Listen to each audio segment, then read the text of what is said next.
Dr. Eva-Ursula Müller, you have the floor for your concluding remarks. Thank you very much. Before I try to sum this event up and look ahead into the future, first of all, I would like to thank you.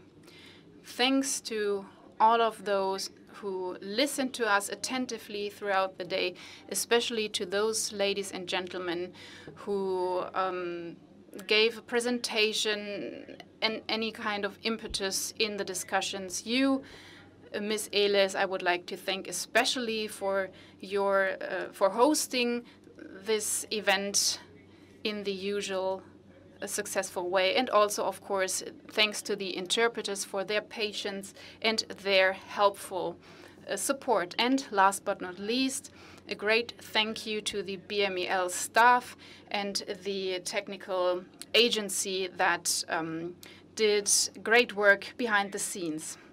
Wood counts. This was our proposition and at the same time the motto of today's event. And our objective was to take a look at the potentials of wood, and we also wanted to learn more from each other how these potentials could be supported.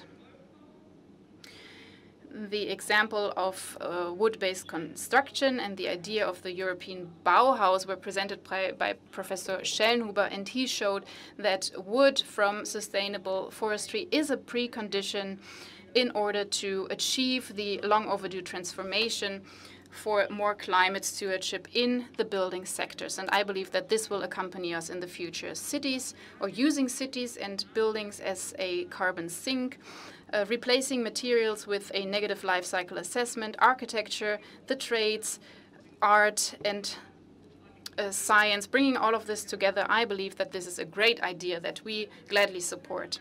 But we also wanted to learn from each other about the importance of forest and wood has as a contribution to climate stewardship, resource conservation, and value creation in Europe and the member states. Are we pursuing the same goals?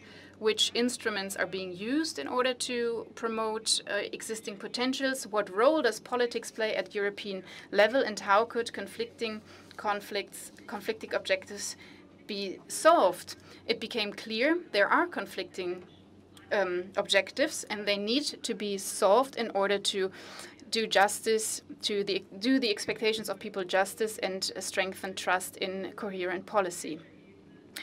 At European level, the EU forest strategy should be suitable to bring together the legitimate objectives and expectations towards forest management, and the use of wood with the expectations of biodiversity, climate stewardship, etc.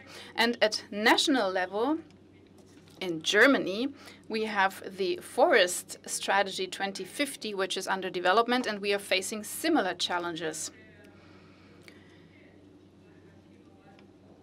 When it comes to subsidiarity, it has proven to tackle challenges and solutions on the ground where they are most relevant. That means close to people and in the forests all across Europe. And I believe, and this has become quite clear today, we must not lose sight of the bigger picture. And we also need to take a look beyond Europe. What we must not do is take an isolated look at our objectives and regions in other parts of this planet. And science also plays a crucial role in such a comprehensive stance and a factual evaluation of cause and effect. Who asks for limiting forest management, of course, always needs to provide alternative solutions in the construction sector, in the packaging sector, to just name some examples. To date, the alternatives are not the conventional materials. And I believe that it does also not help to plead to do without these conventional materials, because wood is a good alternative, maybe the best alternative that we have. For me personally, the discussions and presentations and the dialogue that we had today on the opportunities of the use of wood across national borders were very important. And if we take a look at Europe, at the Green Deal and the European Bauhaus initiative, I believe that these are very good starting points. The network and the dialogue process, such as the Charter for Wood, of course, come to life when we meet face to face and have a personal exchange. And in this regard, I hope that next time we can have such a face-to-face and personal meeting, hopefully, or maybe in a wood-based location, which unfortunately was not possible this year due to the coronavirus pandemic and the virtual format. Thank you very much for your interest, for the fruitful discussions. Stay healthy and see you soon.